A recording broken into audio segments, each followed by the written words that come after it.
Hey everybody, we are hitting an Arnold Schwarzenegger classic this week. I don't know if you watched Fubar this year, but if you have not watched Fubar, you should. It's kind of a crazy, brief mini-series done on Netflix starring Arnold. But I talked about it on another podcast.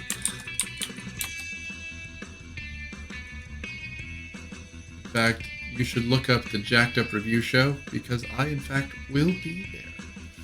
Anyway, in the meantime, we're kind of doing some back-to-back Arnold movies this week, this weekend, doing back-to-back Arnold movies, which is fun.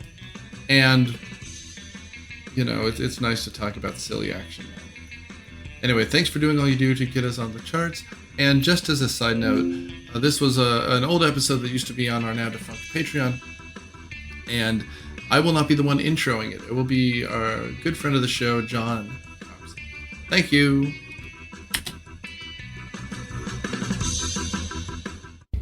Hello and welcome to Mission Briefing, your all things James Bond podcast. I'm your host, John Copsey, and with me today are... Hi, this is Nick, your host of the Mainstream Myopia Feed and Riffer on Cineprog. Hello, this is Daniel, contributor to popdose.com, frequent annoyance of Nick, and glad to meet my old nemesis again. And this is Lauren, and I just have a girl crush on Jamie Lee Curtis, and I'm not afraid to share that. How could you not after this movie? Right, yeah. So who's hotter in this then? Her or Tia Carrere? Oh my god, Jamie Lee Curtis. Every day. 1,000%. Every day of the Ding Dong Week, right? Yeah. Oh. So if you haven't figured it out, today is True Lies, that 1994 James Cameron spectacular film. Oh, Jimmy Cameron, you and me, we meet at last again. Yeah. And I should say at the top, which frequent listeners of you should already know, we have long since burned through all the James Bond films, so we are on tangential films. We're still waiting for No Time to Die to come out, but as we're recording this, it just got pushed back to October 2021. That's right. So every time it gets pushed back, Nick will do a cartwheel. Yeah, that's right. Good fucking luck. We're still waiting on the first one. I mean, I'll do it. I'll pay money for that. You owe us 4 Pay money for me to cartwheels. do it or to watch you do No, it? to see you do that. That'd be awesome. I mean, and again, I bring this up every time. Lauren has been my movie buddy for years, and every time she strains that relationship.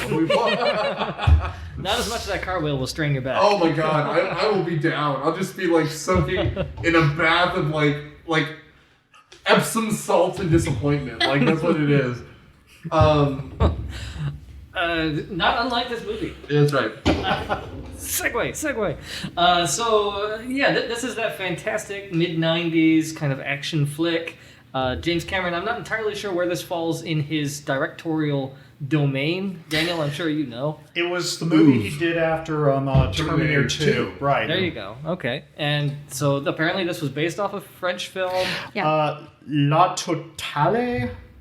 Okay. La Totale. La Totale. Yeah, Le Totale. Okay. Total. La Totale. Either way, it's a remake of a French comedy that has basically the same plot. And in typical Hollywood fashion, the credits say, inspired by a story by James Cameron.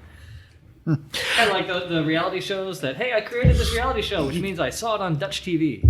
The weirdest thing about this movie is it's so hard to find these days. I mean, it was was on HBO Max for a bit, but now it's gone. But it's 20th Century Fox, so it should be on Disney now at some point. Well, is Disney burying it right now, or what? I mean, we watched my copy. I own this, and this was because I purchased it before the merger. Right? Mm-hmm. And so, there's a Blu-ray that is practically an HD DVD that I passed around. It's hard to you know find. what? I was thinking more about it. Do we think it was maybe harder to find because of kind of the legal stuff that happened with this movie with Eliza Dushku?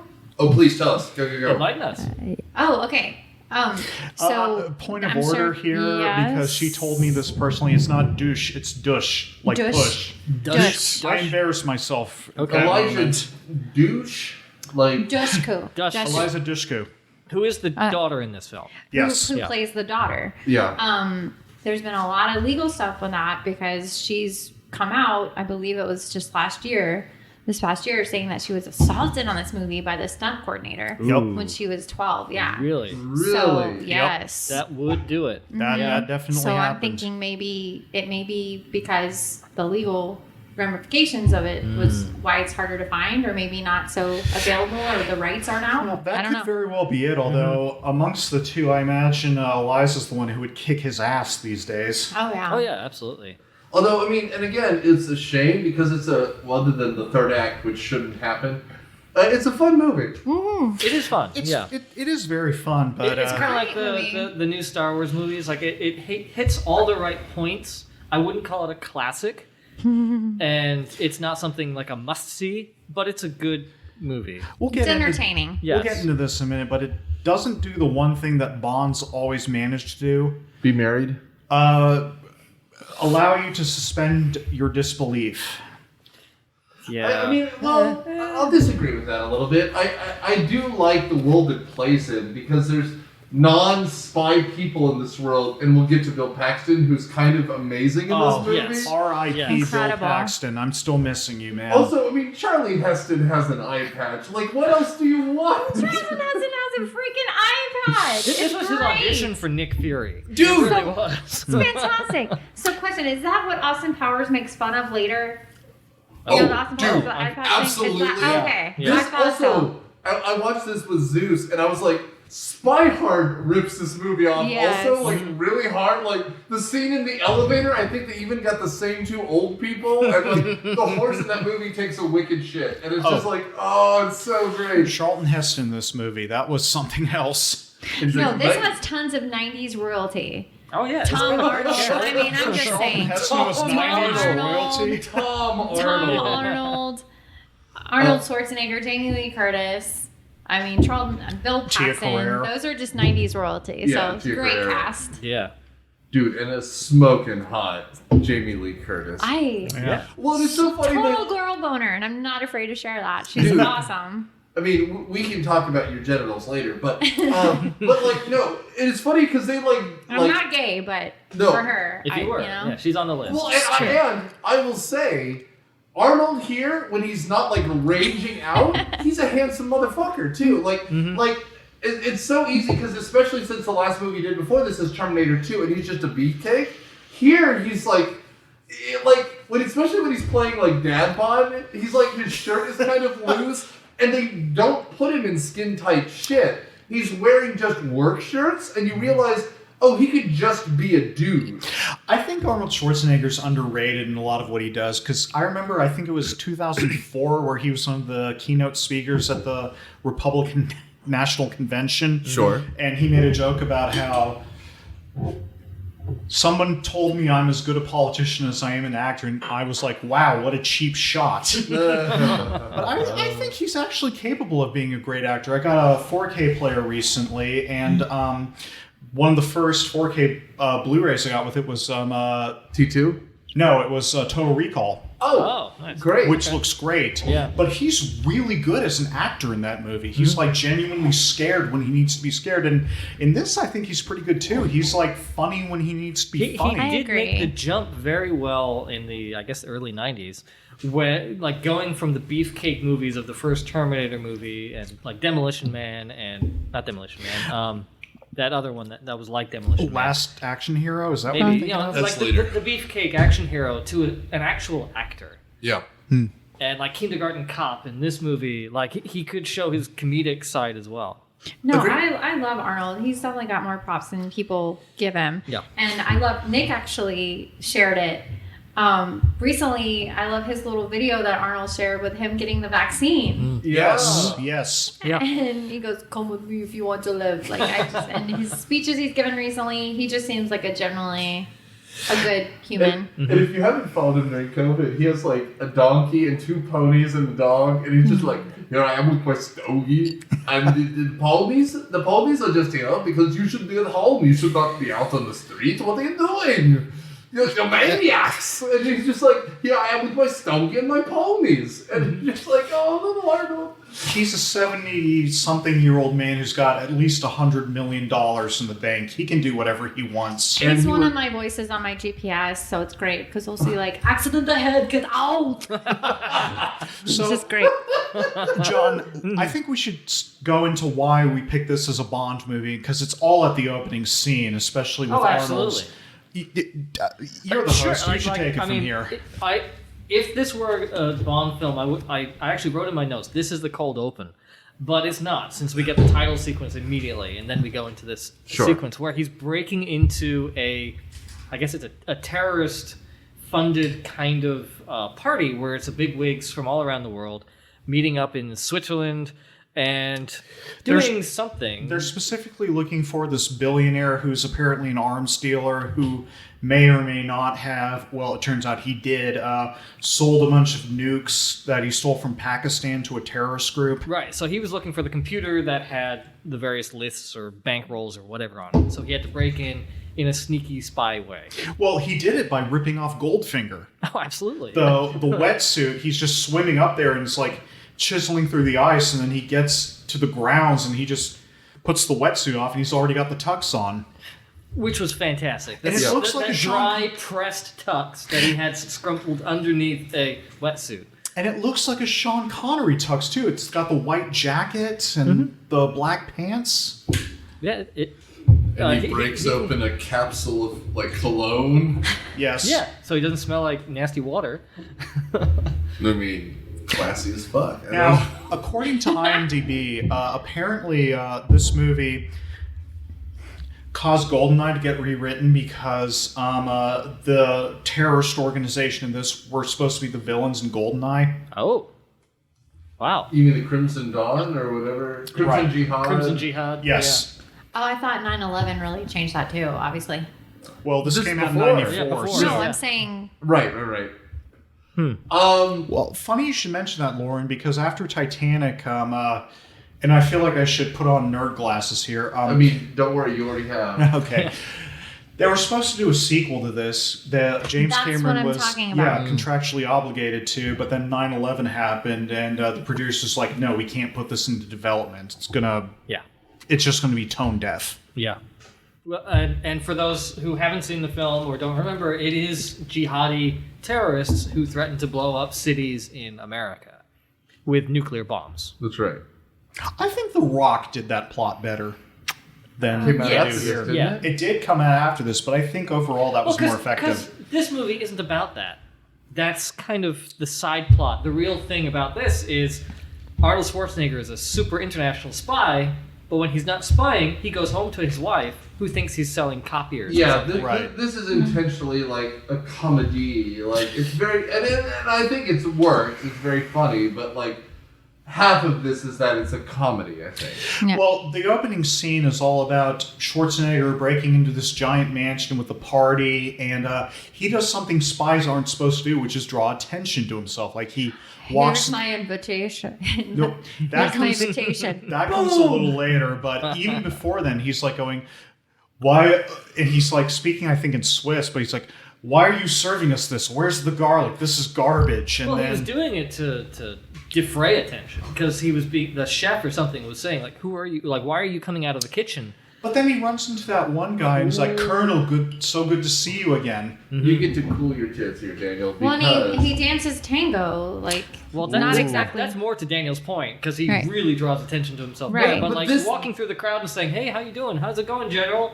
You know that blends him in so that he looks like he belongs there. yeah, but this is all Bond in a casino, guys. It's like I'm gonna disrupt here because like. So, I mean, we'll eventually get to Art Malik and the terrorists, but like, what he's doing here is 2 years before Mission Impossible with De Palma, right? This is a year before GoldenEye, and what is he doing? He's doing Bond pretty fucking sexy, right? And what does that mean? And again, what is Bond in this era?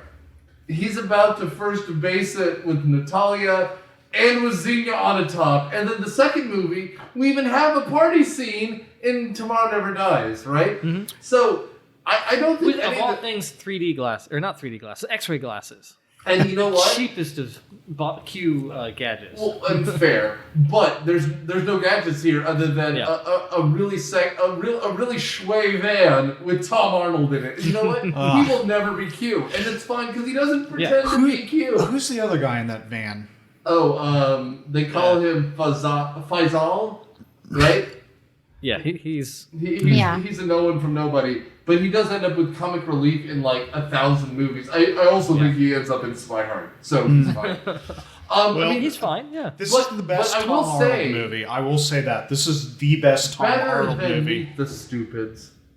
Well, it was just called The Stupids, and yes. Doesn't he also appear in a Friday the 13th? No, a Nightmare on Elm Street movie with Roseanne. Yes. He's in Nightmare on Elm Street movie with Roseanne. Tom Arnold is fantastic in this movie. Yeah, and him and Arnold have great chemistry.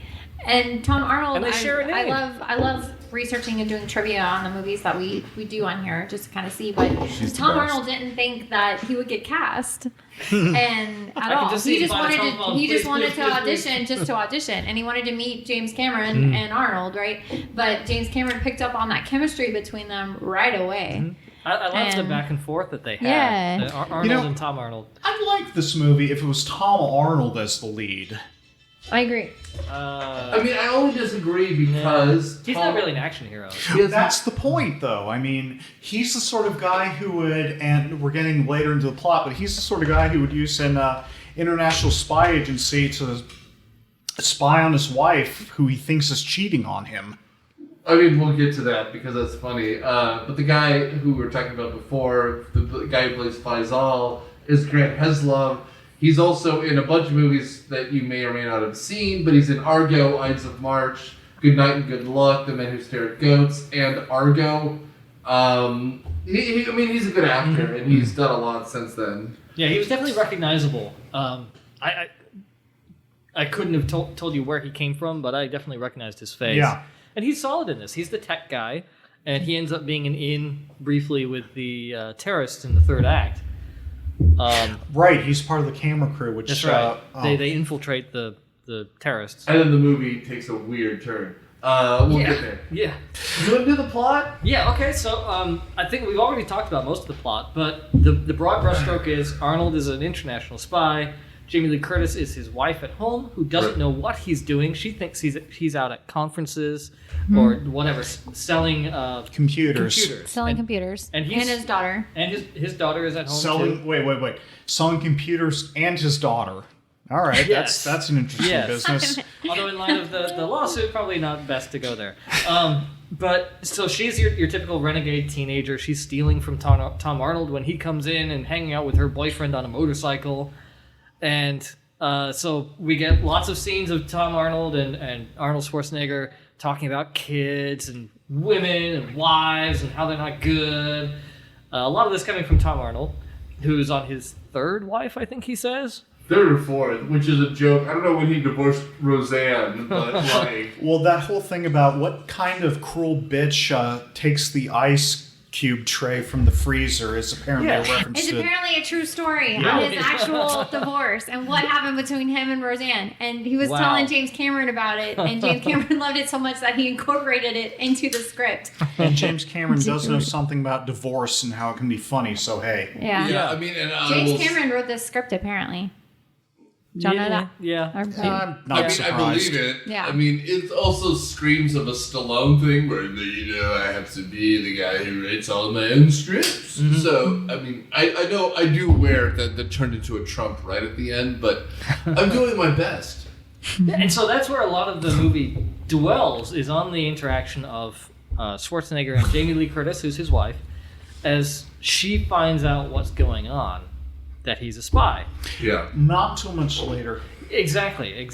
And we have a whole second act that really has... It sets up the humor in this movie. It doesn't have anything to do with the overall plot of terrorists taking bombs, which takes up the entire third act. But that's where the humor comes in. He's a spy trying to cover his tracks. Tom Arnold is a spy, his handler or whatever, trying to help him. And Jamie Lee Curtis is... frustrated or trying to figure out what's going on. Yeah, so he gets home from Switzerland after blowing the place up, and they figure out someone's stolen some nuclear warheads. They can't convince Charlton Heston this is the guys that they're after. Yeah. Charlton Heston's wearing an eye patch. He's screaming bloody murder. He is being Nick Fury. And a good one, too. Oh, well, Charlton Heston was born to play Nick Fury. He was born to be a raging director. You know, like he's yelling at his underlings, you get me those files, you get me those numbers, and make it work. Even well, and the apes. Get off my lawn, you Get damn off my dirty lawn. apes. Well, and again, like, I love Samuel, of course, but just going, motherfucker, those goddamn terrorist apes. Like, right? Like, there's just something in his cadence, too, because he's looking, if there's any asshole in cinema that can stare at, like, Arnold Schwarzenegger and he'll lose 6 inches to his height, it's Charlie Heston, and he does that look, and Arnold's like, you know, he's right on best, and he's, like, scooching down in his fucking chair. Pharaoh, goddammit, you will let my people go. Also could have been played by Art Malik, by the way. Like, I'm sad he's only in 2 scenes in this movie, because he really could have been a more... I know, I mean, regardless. Thank you, John. This is a good summary, but like this movie is crazy complex. It really is. Yeah. My summary doesn't really give it. Well, we need to talk about Bill Paxton in this movie. Oh, dude! Yeah. Can you imagine? Yes. Like, and again, like the whole thing is he's Schwarzenegger's a workaholic. He doesn't show up to family functions. In fact, the whole movement of the His beginning of whole the second birthday act. party, they do a birthday party for him, and he doesn't show up. Mm-hmm. He swears he'll be home at 8 o'clock, and You know Harry. Right. And somehow the terrorists figure out he's a bad guy, and they Because he Get has rambunctious. a camera and the cigarettes. That classic trick. Oh, yeah. He puts the camera. That's how he finds And out the that cigarette pack. Harry's daughter is Right. stealing from Tom Arnold. Yeah, he puts a pack of cigarettes with a camera in it, and wears some very 90s sunglasses, which has the receiving end on it. So you can see what's happening Works in every another time. room or behind you. Those are awesome sunglasses, I'm just going to say. I'd They're wear very- those they're all very day, 90s. every day if I They're the could. type of glasses you get when you have your eyes dilated and you can't see the sun. That's kind of what they are. So the terrorists attack Arnold and they delay him from his birthday thing. He beats it off in a very James Bondian way. Okay, And- this scene was great. What you're talking about, they find whoever the main villain is. It's the leader of the Crimson Jihad. Art Malik. Yeah. The Okay. actor. Yeah. Okay, great. Thank you. Seriously, Nick, I didn't know who the actor was. I am a river to my people. His name is Salam Abu something. But yeah.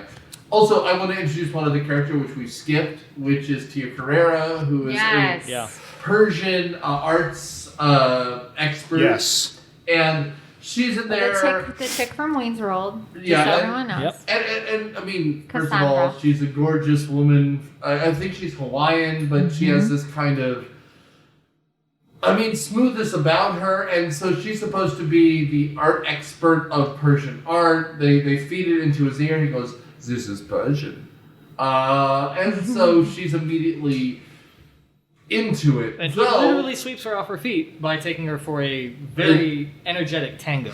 And in the opening scene, In the yes, and opening then they sequence. meet up later, I guess, when he's back in D.C. She hands him A business her card. card from her bra. Which the is- classic move. Oh, it's Dude, Now, Lauren, See, is that where you keep your business cards? Obviously. Yeah. dude, it's So- fucking. This is all smolder, man. Yeah, it's total smolder. Yeah, she hands him her card from her bra. So how could he not call? Well, exactly. Right, and to get an art deal. Tia Carrere in this movie is a great Bond girl without being an Yeah. actual Bond girl. I Really, mean, they didn't use her very much. They should have not used her until more. the end. She's kind of a villain, and she's great at it. no, Yeah. she loved like it. predicted what's her name from The World's Not Enough, that the villain, Oh, yeah. Give me a fucking not break. Christmas Jones, but the other one. Yeah. Yeah. I'm not even Yeah. gonna look it up. She's terrible. Tia Carrere I liked her in that movie. is better.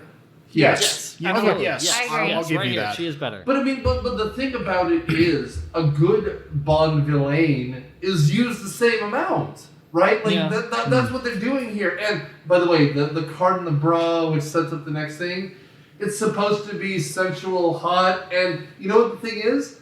Arnold plays it cool because he, other than a sexy dance, he doesn't make a move on any of these women, which is the thing that's supposed to be the Bond trope. He doesn't have sex with anyone, which is why it's so funny that he's jealous of Bill Paxton, who is wearing a rapist mustache and the worst 90s penis haircut I've seen. Arnold, his name is Harry in the movie, but Arnold Harry is Trasker. He's trying to make up for missing his party and for his family and for missing, and so he goes to try to surprise his wife at her work to like make up, and then he finds out that she's talking over the phone, and it ends up the conversation implies that she's having an affair. Now, and her sassy black friend is like, "Oh shit, get enough for both of us." And I'm like, you know what? If I ever have to look at my friend Daniel and be like, have enough sex for me too, I realize that's a very sad day. That one scene when Arnold is walking on the street and he looks so sad because he just found out that he thinks she's having an affair. I almost died. I almost beat my pants. Arrested Development storm cloud. Yeah. Oh my god. It was like so over the top. I loved it. It's so funny. That is what happens, Lauren. Thank you. But before we get into that, I think we need to skip back into why he missed his own birthday with his family, which is because of the sexy fight. Oh yeah, in the bathroom. That is John Woo shit. Old Jewish man trying to take a shit is like, oh no, they're trying to have a fight. Did you notice he was whistling Edelweiss while he was using the urinal? And he was taking a loud shit with his big beard, and all of a sudden 7 people came in with machine guns. It is something. There was 4 people there. 2 of them get killed. One of them ends up with their face in the urinal.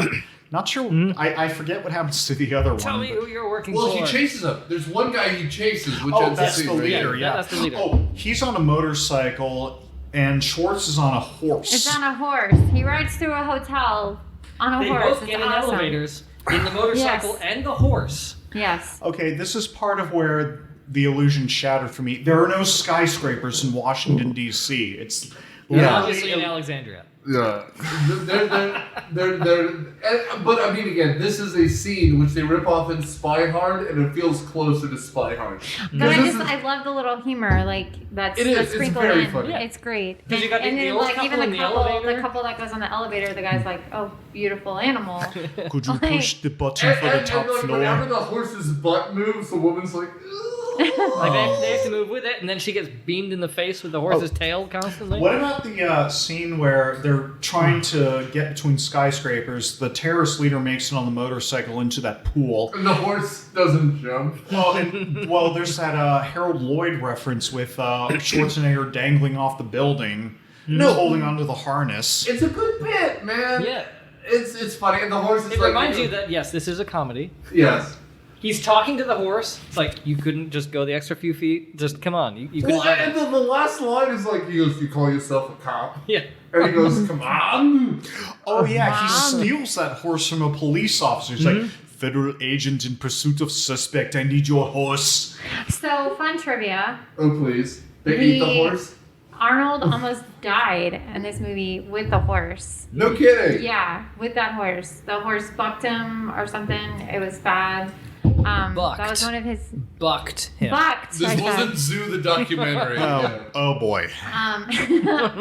Yeah, he almost had a near-death experience. Arnold talks about it. He almost died from this movie. Well, we didn't mention this in the movie. This is the second movie where the star almost died that we did. We did Mummy, where Brendan Fraser almost accidentally died when they lynched him. Yep. Yeah. Yeah. Really? Yeah. Oh. Well, either way, that scene beforehand is great. James Cameron is a master of action scenes, in shootouts. Well, and I never saw him direct jokes so well. But that scene even is very funny. Like, the main, he's like, whoa! Like, concierge, where, like, he's, like, directing people to this very expensive hotel. And by the way, I point this out when I'm watching. They go from one hotel to the Marriott, The first hotel they went in is that weird Trump hotel that he owns now. That's in the old Federal Mail Building. Oh, gross. Oh yeah. Yeah. This is before he owned it, so it's fine. Got it. And he's going to lose $450 million on trying to sell it now that he's in trouble. Yep. So that's good. Yeah. But anyway, so then he ends up the Marriott, they end up on the top of the building, and the terrorist makes the jump and then slicks back his hair like he's Pierce Brosnan. Mm-hmm. And he's like, horse, you could have made it. You call yourself a cop? And, which is such a funny fucking scene. You know what I think the weirdest part of the scene is Tom Arnold is outside the hotel ready to, lay down the law with his gun, and the terrorist, the lead terrorist with his submachine gun starts shooting at him, and he hides behind a light pole and amazingly doesn't get hit. It's all right. He grabs his balls and is like, oh, thank God. And there's a lot of punch behind that pole, man. That pole didn't protect much, but I guess it did what it had to. I do like the idea that he's like, the boys are good. I mean, again, it would be later if Tia Carrere grabbed her tits and she's like, the girls are fine. There's just something to this, which I wouldn't pass to Jimmy Cameron. He's fine there, but it's just so funny. He's like, at least Roseanne didn't get these, and then we move to the next scene. Well, anyway, that's pretty much what happens there. There's a big shootout between Schwartz and the lead terrorist. The lead terrorist gets away. And then... then we have the soggy cake scene where everyone's asleep. Yeah. And Elijah Dushku's been texting with the guy with the moped for 20 minutes. Oh, yeah. And 1994 dick pics. Is that a Guns N' Roses Terminator 2 reference? Because Tom Arnold says, she's not looking up to you anymore. She's looking up to Axl Rose and MTV. And Madonna. Yeah. Well, I mean, Guns N' Roses did that song in Terminator 2, right? I will also say, yes, it might be a dot to the cap, but also the idea that you can reach any high school girl or any high school guy even. That is a zero-sum game, especially since, remember, they think their dad is a loser who sells computers to no one. Oh, yeah, because his daughter, throws the snow globe he got her... Immediately to the garbage can. In Switzerland into the garbage can. Yeah. Anyway... second movement. Yes, let's get to the second act. Here's where I really liked this act of the film. This is where it came alive to me. It was more than just a spy flick. This is where it becomes fun. Yeah. And so we think, or Arnold Schwarzenegger thinks his wife is having an affair. He tracks his wife. He has Tom Arnold put spy tech in her purse, so he's tracking her. He's listening to her. She goes for lunch, and she meets Bill Paxton.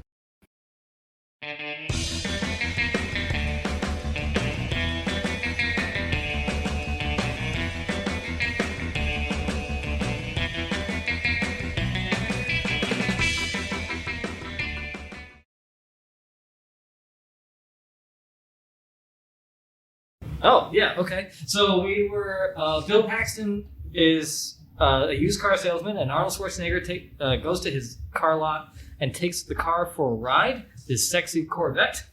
And so here we see Bill Paxton unload his entire scheme to Arnold. It is indeed a little red Corvette. Of course it is, a little red Corvette. And this is creeper level, psychopath scheme that he pretends to be a spy. He befriends these housewives who are looking for excitement in their lives, and then just progressively tortures them. So the impression I got from this is Arnold is just trying to get definitive evidence or information that there is an affair going on from both him, from Bill Paxton and his wife, because he interrogates his wife from behind an interrogation glass, so she doesn't know. Literally kidnaps her. Kidnaps her. This entire thing is great. After he finds out what Bill Paxton's doing, and Bill Paxton takes Jamie Lee Curtis to his trailer, they cut it open and arrest both of them. As he's trying to rape her, or force himself on her, and she's trying to push him away. And yes, then the CIA comes in. Helicopter, cars, guys in SWAT gear, take them both in for questioning. I believe it's the Omega Sector, not the CIA. Right. Yeah, the cartoon version of whatever. Yeah. And they stick Jamie Lee Curtis in a interrogation room behind a wall of glass where Tom Arnold and Schwarzenegger are sitting interrogating her about her affair with this guy. This is actually one of the best scenes in the movie because I agree. just of how Jamie Lee Curtis reacts. She is a good actress. Yes, she's genuinely scared, and when she's pissed off, she tries to break the two-way glass down with the metal chair that she was in. Especially invasive questions. She said, none of your business. Back off. Well, Love it. and this is her character development because, the whole thing, the Bill Paxton thing is interesting because, this is very Dr. Phil shit, but it's not a physical relationship, as we can tell. It's an emotional one. And what does she want? Well, it's the last phrase of the, double glass screen. But she just wants drama and excitement because she's like a paralegal and he's a computer guy. And it's just a thing, he has to dull himself down and be boring so that it feels like they're being domestic. But in the end, she feels bored because it all feels rehearsed. You know what this movie predicted? WandaVision. I've never seen What? it. I have not Does seen it that yet. exist? I've seen the I first have two not seen it episodes. yet. I haven't seen the rest of it. Okay, on Disney Plus then. Yeah. You know that it's Wanda, the Scarlet Witch, and then Vision living in the 1950s sitcom. Yeah, I love All Lucy. Yeah, it's an interesting quirk, but I have no idea where it's Nice. going. Well, I think that's kind of what they're doing. They're Man in the gray flannel suit kind of is boring, right? It's a critique of the 1980s. So he interrogates her behind a double glass and then threatens saying, and I don't know if he's just trying to okay, this is finally a joke. I've gotten information. She's not having an affair. We're good. She loves me. We're awesome. But then he still says, oh, well, your code name, your spy name is Doris. Oh, And you'll get a call soon, or else your family will be in danger. Mm-hmm. So I don't know if he's still playing with her, so then he can take her to the hotel. yes. If this is him being nice to her, Right. then that's probably a problem. This is him giving her a thrill. Right. Mm-hmm. Giving her a thrill. Saying her code name is Doris, so she gets a call on the telephone. This is Doris. Now she has to go to the hotel and wear something sexy. I do like the gag that he's like, your contact's name is Boris, and you're like, and she's like, Natasha? It's a good gag. Yeah. It's a moose and squirrel, but it's funny. And he goes, look, and this is very Bond too, because he has a very specific taste that he likes to watch. It's something. It's something. It might explain why Cameron's second divorce happened or whatever, but And they do the most obviously hindsight is a thing, but they do the stupidest way. They have a guy in a French accent record on a tape recorder the whole conversation that he's going to have with Jamie Lee Curtis in this hotel room. Now, we might get emails about this, but was that the original actor in the French movie this is based on? I can look as quickly as I can, but God, I didn't know it was based on a French film until you told me 15 minutes ago, so I have no idea. He's French, so possibly. I will say the accent doesn't sound stilted, so it might be a Frenchman. And to his credit, the actor even pokes his head out of the soundstage and looks at Tom Arnold and says, "This is garbage. Who wrote this?" Yeah. But it's great. She's in the hallway, about supposed to meet this guy. She thinks she's supposed to be a prostitute. Wearing something. She rips her dress, the linings off her dress, and then there just happened to be a vase in the hallway full of flowers and water, and she puts the water on her hair to slip back to make it. Because she was still looking very dowdy in her sexy dress. It's awesome. I have a question. How worn do you think the tapes of Blockbuster were during this scene? Probably very. Dude. Yeah. My buddy, I called a friend of mine, then we were talking about what we were doing tonight, and Zeus watched it with me, and he's like, you know how often I jerked off to this? And I'm like, He would just. and then not that, but someone else. And he's like, I'm like, and he goes, the problem with VHS tapes and masturbation. I'm like, all right, let's God. He goes, No, this is one of the top 5 stripping scenes in a movie, I think, my opinion. What's number 1? It's hot. I've also seen Boogie Nights, so there's a lot. Boogie Nights is good. Yeah. I mean, Cameron Diaz on them roller blades, like that's something. Heather Graham, excuse me. Yeah. Yes. But anyway, and what I love about this, and when I was researching this movie, is Jamie Lee Curtis. She wanted to really nail this scene, right, and make it really great. And so to feel even extra sexy, she used her own lingerie. That was actually her own outfit from home. I freaking love that. I love that. The entire time I'm just thinking, God damn it, Nigel Tufnell gets tapped, man. I don't even know who that is. The six-fingered man from Princess Bride. That's Christopher her husband? Sarandon. That's her husband, yes. Oh. Christopher Guest. Okay. Well, and also further, it's I mean, I've never been sexy once, but it is a pretty good sexy scene because she's like, her body looks great, of course, but she's also trying to dance and she doesn't know how to do the sexy dance, so she's out with her arms out at first, and then when she tries to do like the pole thing, she falls on her ass, and it's just funny because, again, we're talking about a Bond ripoff. And Xenia Onatopp knows how to be sexy. She doesn't, and she's trying so good. And guess what? She's a beautiful woman. I'm not saying she's not, but she's just trying so hard. It's very funny. Like, and that's where the jokes land. I love how Arnold Schwarzenegger drops the tape recorder while he's watching that, because it's just like, damn, my wife can do that. And she was supposed to, her and James Cameron were going to talk about it just being a black silhouette at first, and she was like, no, we're gonna do lighting. I'm not gonna be naked, but I have lingerie. So I love that she kind of empowered herself for that. And this is only for Sudsy maybe, but I need to post when we release this episode the parody from Critic where it's her dad, Tony Curtis, doing it. He goes, and when he does the thing, he falls on his ass and he throws out his hip. He goes, "This is marvelous." But this scene, I was thinking the only thing this scene was missing was the "You Can Leave Your Hat On" song from 9.5 Weeks. Well, and I will say too, the reason this scene works for me in a lot of ways, of course, is that Arnold, who's there, he is the man in the chair, right? He's burning in the chair. In the shadows, so she doesn't know who he is. He has a tape recorder behind his back playing whatever this actor is, right? But he's actually so beguiled by his wife, he drops it more than once, right? Like, and he's trying to fucking figure the scene out. But that's what it's like to be a spouse. Like, he actually is entrained by his wife, and you're right.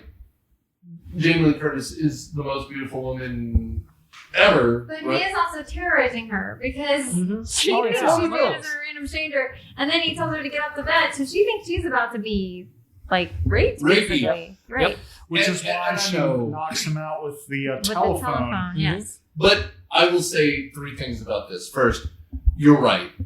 But she asserts herself anyway, and she's playing out a fantasy. This is a fantasy in her head. Right. However, as a male actor, he's entangled by her. Like, he's in love with his wife doing a thing that he realizes he has missed because he's been absent.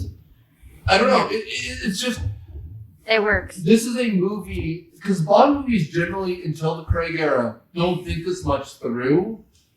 This movie is thinking it through in a very interesting way, because if this is just a sex game for the two of them, the end of it would be him revealing himself. And if the terrorists hadn't come in, it'd be a very different movie, because they're playing a game. She just doesn't know it. Well, I don't know. It's just there's a lot of question marks here that are resolved by the fact that terrorists come in with a machine gun, and then we remember it's 1994 and everyone has to be an Arab nonsense. Well, that is what happens. He tries to reveal himself, and then the terrorists show up in the hotel room. Well, yeah, she beats the crap out of him as he's, I guess she's on the bed and he's trying to be sexy and he's about to reveal himself. She beams him over the head. She then kicks the shit out of him as she's putting her clothes back on. She's walking away. He's like, "No, wait, stop." Harry? She still doesn't recognize him. I know. She doesn't recognize his voice. She doesn't recognize how he looks. And I did notice that all the scenes that we see is just from the back, and we don't actually see his head. He's cowed down, he's in pain or something. And she finally recognizes him. And as she recognizes him and basically says, "What the hell is going on?" Terrorists storm in, and they're both whisked away. First on a private jet with Tia Carrere as the middleman Yeah. type person. Yeah. Well, I mean, and the only thing we've seen so far that associates her with terrorism is when Malik. Well, God, I mean, we haven't explained this movie. There's a lot of twists and turns here, but like after the original scene in Geneva, he shows up with her in DC, and he's flirty, charming, whatever. And because he's flirting, charming, and whatever, the assumption is that how do I put this? That they're on the same level, perhaps. But because they're on the same level, perhaps, like the whole thing falls apart. Then all of a sudden, Malik slaps her in the face. And he's like, "What are you doing with whatever his name is, Rehnquist?" Yeah. Yeah, you're right, Nick. And the third act is actually pretty interesting because Tia Carrere was kind of like a side character going into this, but then in the third act, she is the like straight up main villain. Right. Mm-hmm. And eventually, she starts threatening Jamie Lee Curtis, which is interesting because as the only two females, which is a problem in this movie, you should have some females in Omega Squad. There's kind of like I don't know what the female version of a dick measuring contest is. A clit measuring contest. Boobs. A boob measuring contest. A breast measuring contest over who's the sexier one, right? Because like they're both trying to appeal to his better instinct, not knowing necessarily the relationship.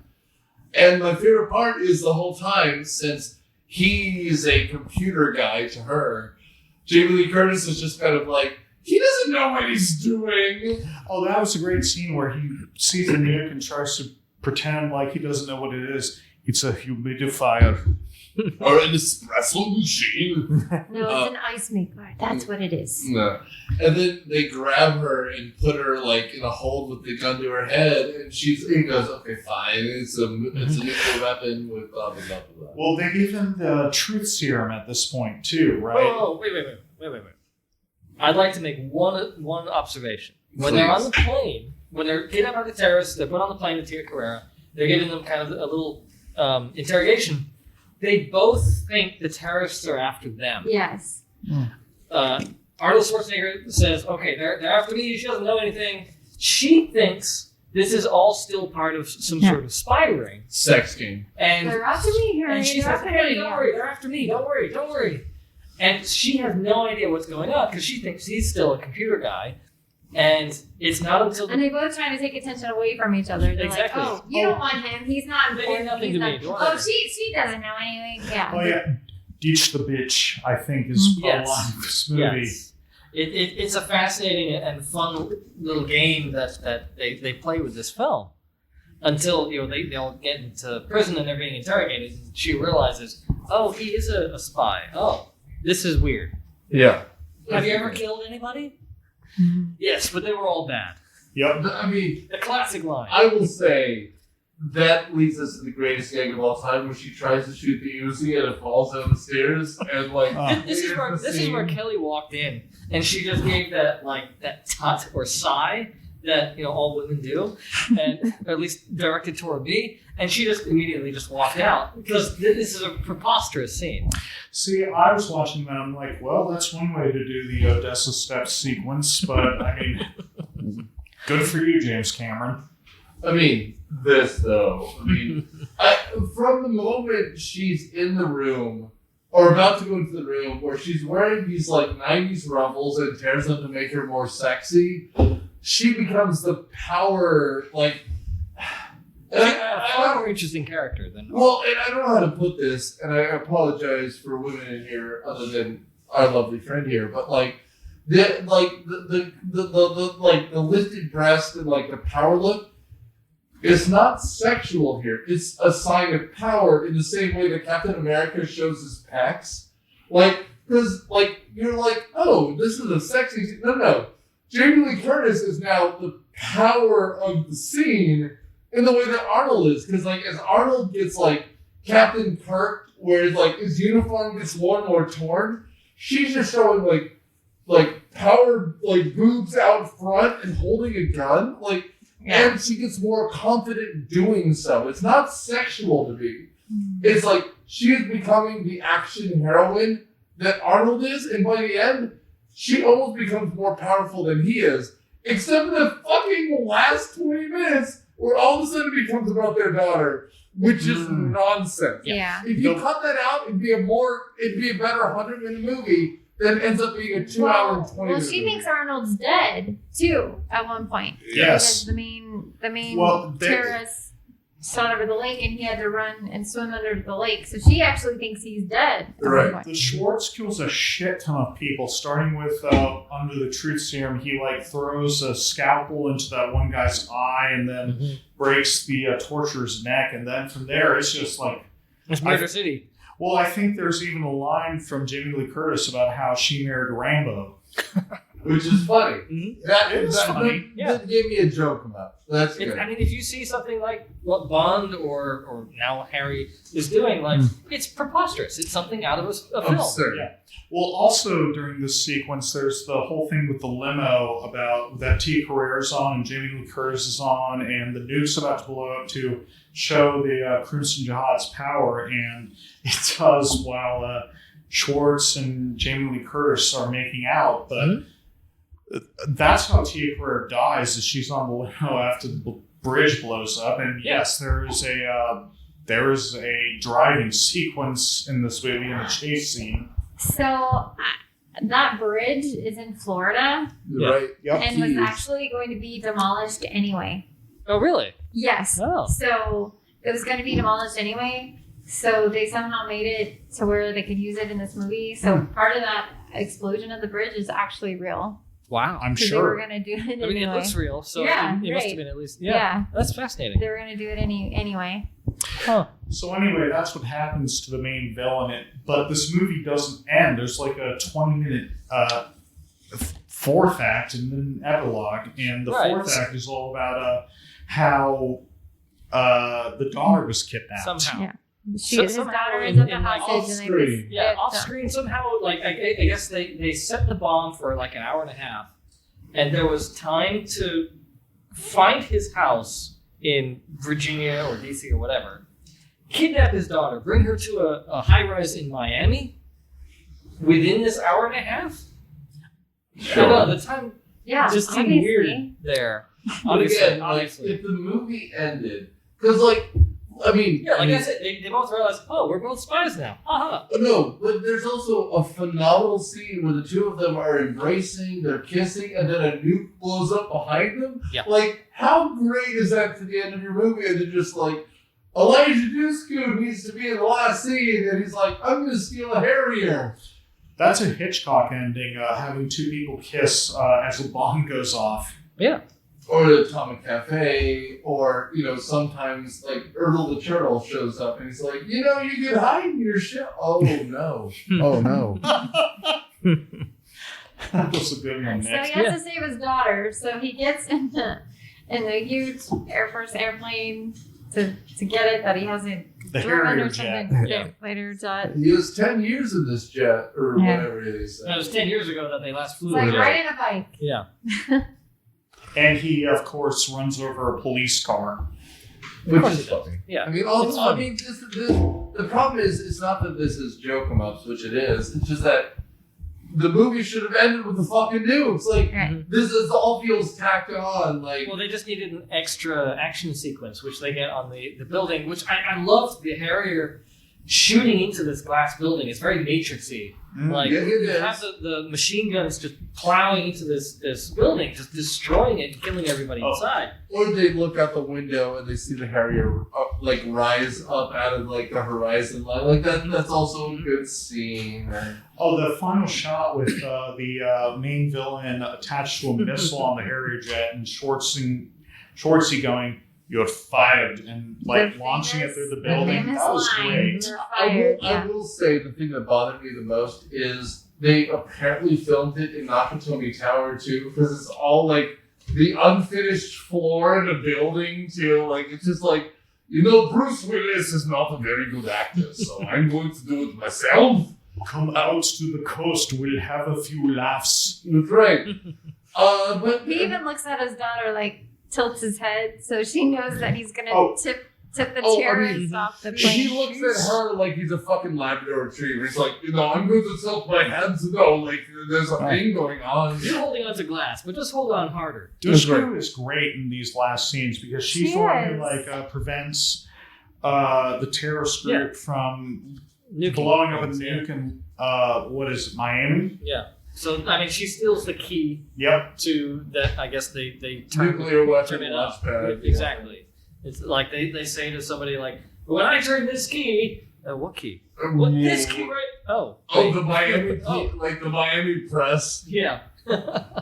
And she runs up onto the roof, gets onto a scaffolding, and it's exactly what Casino Royale did later. Yeah, and I think a lot of films have done it. But I mean, he comes up with the jet underneath the scaffolding. They both fall onto it, and the terrorist guy flies off into the sunset on a nuke or on a missile into a helicopter of other terrorists through the building. Not a bad shot. It was James Cameron at his best, really. Like it's a little bit humorous, preposterous, but. And then you find that both of them are the spies. They're on a mission together. That's right. Yes. And I mean, for those of you on Patreon here, we will do the Abyss later, which is his money-losing venture, but when he first handles CGI this good. Now, again, it's a negative for him, but like, we'll see how the movie turns out. Ed Harris punched him, I think, while making that movie. And we'll see. That's the one that Cineprob wants to riff. We may or may not. I'll let you guys know.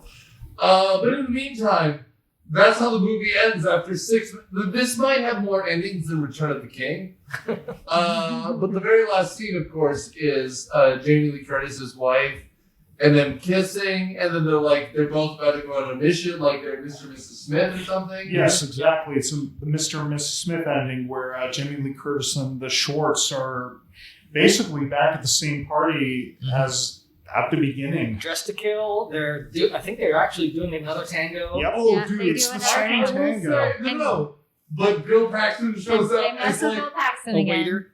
As like a sommelier or something, and he's trying to talk up a woman, and they both fuck him up, which is the best part. I mean, again, he pees his pants again. Yes. Yeah. It's fantastic. Oh. Again, he's one of the best things about this film. I would watch a film about him all day long. I agree. And then Tom Arnold in the van going, "Oh, come on, guys, mission guys. So, well, next time you guys are going to be in the van." Like it's just great. So It's a pretty good ending. Yeah.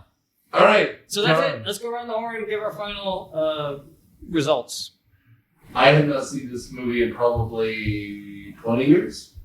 It's great. I was worried that it would drag being over 2 hours. No, man. Like, Jim Cameron can direct it. I thought it wouldn't be funny because it's Jim, and it was great. I wish there was a sequel. I was almost fantasizing about the Mr. and Mrs. Smith sequel. I thought it would be very much like The Incredibles 2, where this time Arnold is at home and she's off on the mission and she needs him instead, right? Like, that would be the logical step. And this movie is surprisingly tight.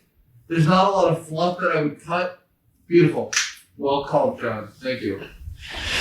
I like this movie. I don't necessarily love this movie. I mean, when I was younger, I loved this movie. It was my favorite game. Especially jerk off. Yeah, one scene in particular. Oh, well, I mean, come on. The first time I had this movie on DVD is when I had braces. DVD. There you go. It's very entertaining. I really wish that blockbusters would emulate this more because it just flows great. It's so entertaining. But the more you think about it, to me, the more it's like, that doesn't really make a whole lot of sense. But, at the same time, if it's on TV on a Sunday afternoon, watch it. You're going to have a great time. Go on.